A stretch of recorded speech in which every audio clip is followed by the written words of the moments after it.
The Iran ceasefire is coming under pressure. Melania Trump made an unusual statement.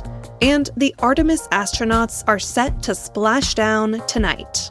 That's some of what we'll get to on the 7 from the Washington Post. I'm Hannah Jewell. It's Friday, April 10th. Let's get you caught up with today's 7 stories. Number 1. Israel's strikes on Lebanon are threatening the U.S.-Iran ceasefire. Soon after President Donald Trump announced a 2-week truce with Iran on Tuesday, the confusion about its terms began. Israel announced that the halt in fighting did not apply to Lebanon. On Wednesday, Israeli forces killed hundreds of people in a 10-minute aerial barrage across Lebanon. Iran's Lebanese ally Hezbollah has returned fire. Iran said it was pausing plans to reopen the Strait of Hormuz because of the Israeli attacks. And in an overnight post on Truth Social, Trump accused Iran of being dishonorable about the strait. So, where does all of this leave the truce? On thin ice, just as American and Iranian delegates are set to meet in Pakistan tomorrow for negotiations. Meanwhile, back in the U.S., the economic effects of the Iran war will grow clearer this morning. New inflation data, set to be released at 8:30 Eastern, is expected to show the biggest monthly gain in consumer prices in about 4 years. That's being driven by rising energy costs.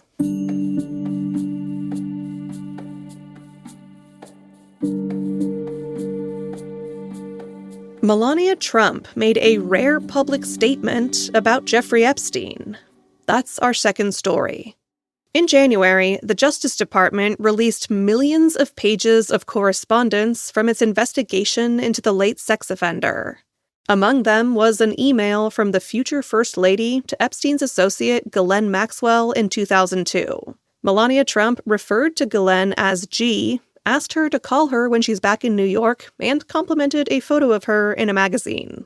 Standing at a lectern at the White House yesterday, Melania Trump called that email trivial and denied having close ties to Epstein. To be clear, I never had a relationship with Epstein or his accomplice, Maxwell.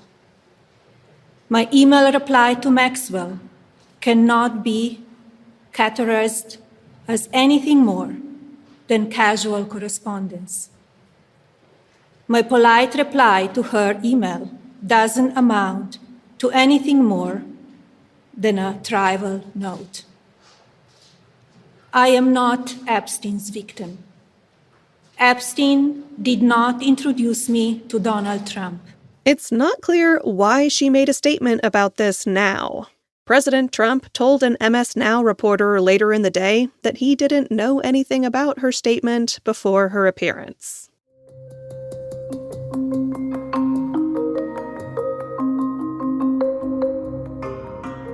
Number 3. Democratic leaders are worried about the Senate race in Maine. Governor Janet Mills is Senate Minority Leader Chuck Schumer's top choice to try and unseat Republican Senator Susan Collins in November's midterms. But in polls, she's lagging far behind her upstart, more left-wing rival in the Democratic primaries, Graham Plattner, even after she launched a flurry of attacks against him. Like this ad, referencing some of Plattner's deleted Reddit posts about sexual assault. Plattner wrote, to avoid rape, women should, quote, act like an adult for sake. Graham Plattner, seriously. We blame the victim? That's a horrible thing to say. Disqualifying. I have not seen this. He's a bully. This guy gives off a vibe. Just no way I could vote for you. No. Graham Plattner, the closer you look, the worse it gets. I'm Janet Mills, and I approve this message. Plattner responded to that with his own ad, explaining that the posts were from a time when he was struggling after returning from war. So, Maine, I'm asking you not to judge me for the worst thing I said on the internet on my worst day 14 years ago, but who I am today. All of this infighting leaves Democratic leaders in a pickle. Do they rally behind Mills as she tries to tear down Plattner? Or accept that Plattner, who has been very critical of Schumer and the Democratic establishment, is their best bet in November? Maine's primary election will take place in June. Emperor penguins and Antarctic fur seals were officially declared endangered species. That's our fourth story. Global warming has caused dramatic changes to the habitats of two of the most iconic and beloved South Pole species. Emperor penguins rely on disappearing sea ice for raising chicks. Early ice breakup can lead to colonies falling into the ocean before chicks grow their waterproof feathers. And this is tragic, that can cause the hatchlings to drown. There are now less than 600,000 adult emperor penguins left in the wild. According to the International Union for the Conservation of Nature, new projections suggest the population could fall to half of that by the 2080s. There has also been a dramatic collapse of the Antarctic fur seal population. They've had a harder time finding food since rising ocean temperatures have pushed their main prey, krill, to greater ocean depths.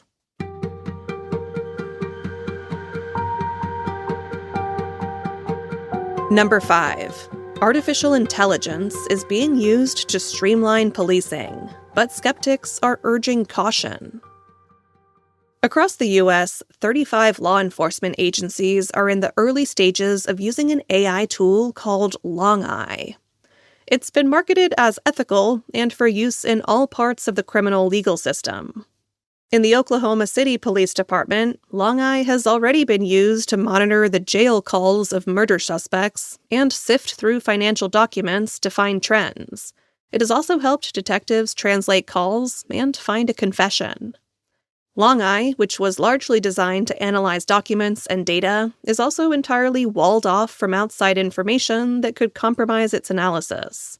Still, after issues with the use of AI in other parts of the legal system, skeptics are cautious about introducing the technology.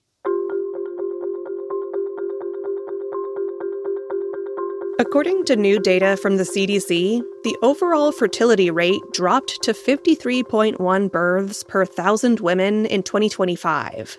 That's the lowest rate since the government began keeping such records.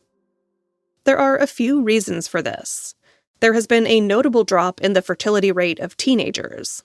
There was also a significant decrease in the number of women who had babies in their 20s. The rates for women in their 30s and early 40s, on the other hand, actually increased. Experts suggest that economic pressures and delayed marriages could be two factors driving the overall downward trend.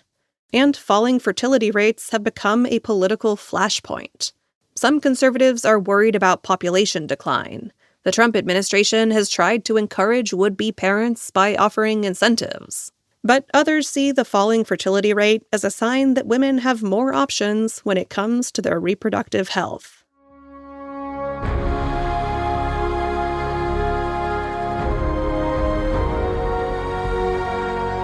And at number 7.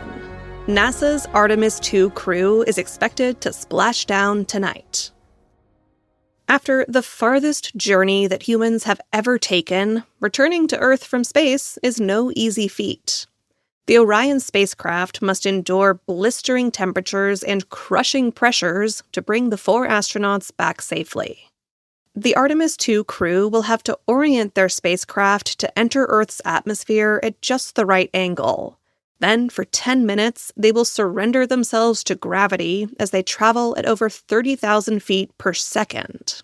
They will also be subjected to forces that are nearly 4 times the strength of Earth's gravity. I would not be good at this job. During the re-entry, there will be a communications blackout for a harrowing 6 minutes.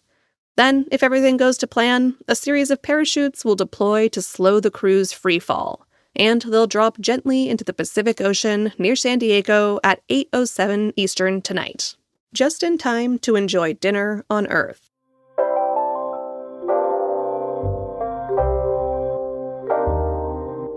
That's the show for this week. The staff writers of The Seven are Jamie Ross, Izan Akabao, and me. Special thanks to Charla Freeland and Lucas Trevor for producing. John Taylor is our editor. Copy editing by Victoria Craw, Rebecca Branford, Brian Molasix, and Kendra Nichols. It takes a village. Mixing and sound design is by Jim Briggs and Justin Garish. Our theme music is by Edith Mudge. I'm Hannah Jewell. Thanks for listening and have a great weekend. I'll meet you back here on Monday.